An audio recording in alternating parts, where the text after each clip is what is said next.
এই যে অল্প বয়সে বাবা হয়ে যাওয়া ছেলেটা কেমন আছেন? এই আপনি বিয়ে পাগলিটা না? হুম, এভাবে পাবলিক প্লেসে বিয়ে পাগলি বলছেন? কেন ভুল বলছি কিছু? একটা মিনিট। এই কি করতেছেন? দাঁড়ান ম্যারি মি। দাঁড়ান। আচ্ছা এইটা একটু ধরেন, দেখি হাতটা একটু। আরে এই যে হয়ে গেছে।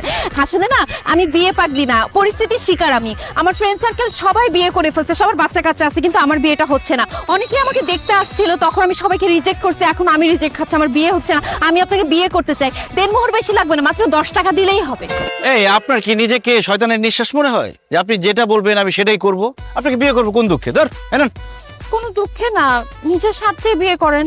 দেখেন আপনার ছেলে কিন্তু আমার ভাগ্নিকে খুব পছন্দ করছে, আর চোখে ইশারা দিচ্ছিল। যদিও আমার দুলা ভাই বিয়েতে মানা করে দিছে, কিন্তু আপনার আমার বিয়েটা হয়ে যাওয়ার পর আমরা দুজন মিলে ওদের বিয়েটা দিয়ে দিব। আপনার মতো বেহায়া নির্লজ্জ মানুষ আমি কোনোদিন দেখি নাই। জানা কিন্তু জান। আমাকে বেহায়া নির্লজ্জ বলতেছেন? আমি কি দেখতে খারাপ? হ্যাঁ, আপনি নিজে কি, আপনার এত বড় একটা ছেলে আছে, আমি যে আপনার বিয়ে করতে রাজি হয়েছি, এটা আপনার সাত কপালের ভাগ্য। আপনি এবার আসেন, যান তো যান, আমার আংটি দিয়ে যান। দিছি আংটি।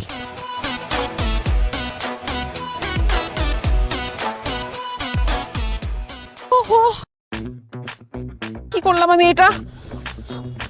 এক্সকিউজ মি, আপনি কি রাগ করেছেন? হ্যালো,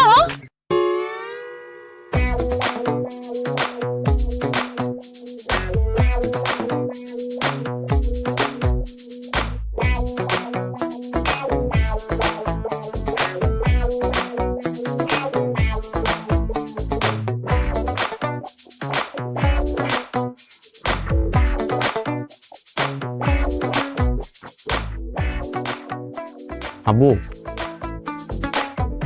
আব্বু, হ্যাঁ আব্বু, কি হয়েছে? এরকম চুপচাপ বসে আছো কেন? অন্যান্য সময় তো তোমার সাথে খাবার টেবিলে বসলে মনে হয় সংসদ ভবনে বসে আছি। রাজনীতি, অর্থনীতি এসব ছাড়া কোনো কথাই হয় না। আজকাল মিউট